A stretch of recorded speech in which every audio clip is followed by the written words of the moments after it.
l'URSSAF en PLS. Merci Pascal. Dans le code de sécurité sociale, il est dit que tout artisan, au premier appel de cotisation, il est en droit d'avoir un contrat. Et ça, c'est dans le code de sécurité sociale.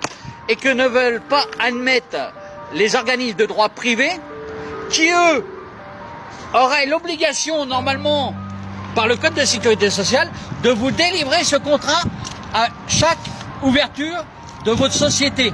C'est ça veut dire que toi, quand tu ouvres une société, normalement, tu dois cotiser du coup au RSI qui n'existe plus, à l'URSSAF. On cotise à la sécurité sociale par le biais d'une caisse privée. Et du coup, ils font des appels à cotisation où ils te réclament cet argent. Voilà. Sauf que tu n'as pas de contrat qui prouve que tu es lié avec eux.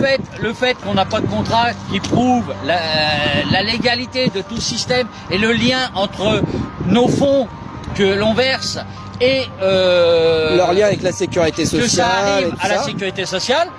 Là, on n'a aucune vue sur ces comptes-là. En fait, tu voudras un document, un contrat qui dise que nous, URSSAF, on est chargé de vous récolter cet argent-là pour que ça aille dans la sécurité sociale. On est en droit de demander ce contrat, c'est ce que j'ai fait moi en tant qu'artisan. J'ai demandé mon contrat au premier appel de cotisation. Ils peuvent pas vous délivrer ce contrat, il n'existe pas.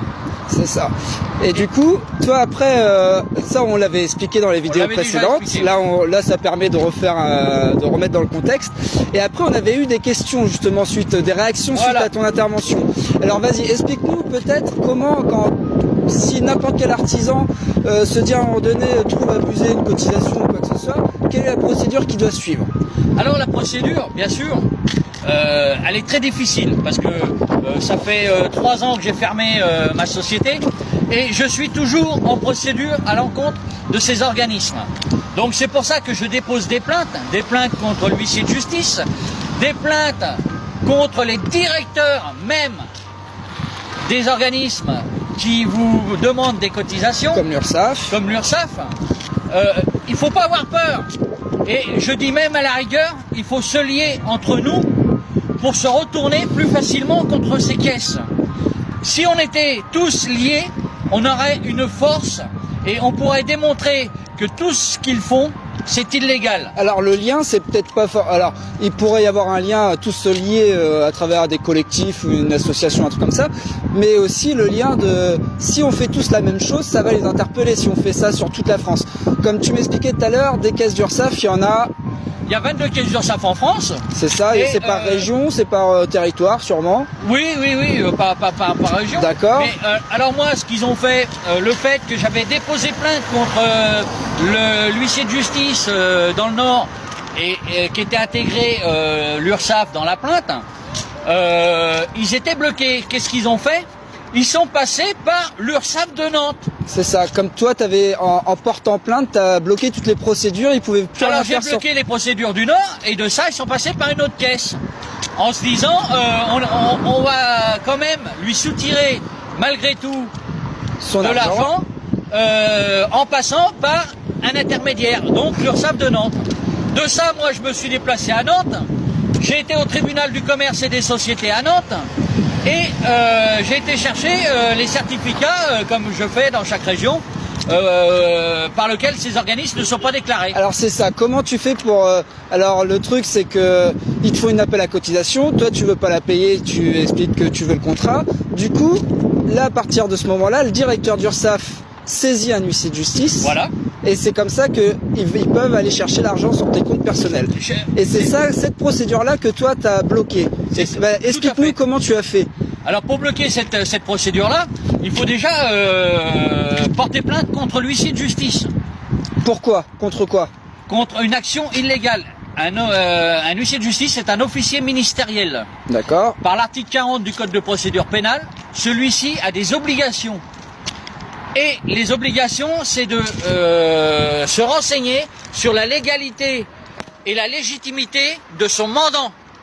Son mandant qui est là dans ce cas de figure, le directeur d'URSSAF. Ou des autres organismes. D'accord. Donc de ça, moi, je vais chercher, pour prouver mes allégations... tu vas chercher auprès des tribunaux. Auprès des tribunaux, au tribunal du commerce et des sociétés, les certificats de non-inscription de ces organismes.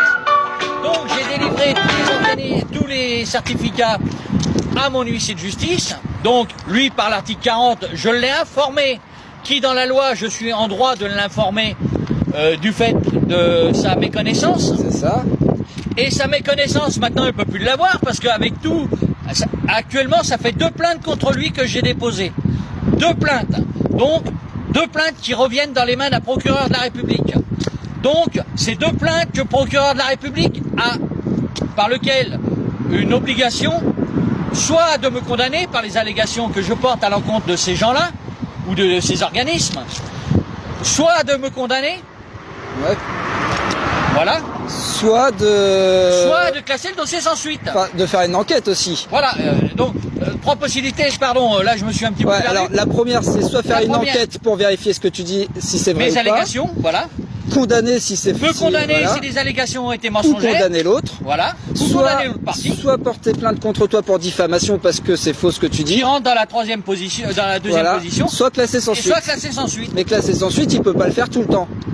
Bah, là, ça fait des classements sans suite pour l'instant. J'ai une réponse du procureur de la République de Nantes, qui fait réponse qu'il a classé les dossiers sans suite, que c'était pas du pénal. Un détournement de fonds publics, ce n'est pas du pénal. Et il te- De l'escroquerie, ce n'est pas du pénal.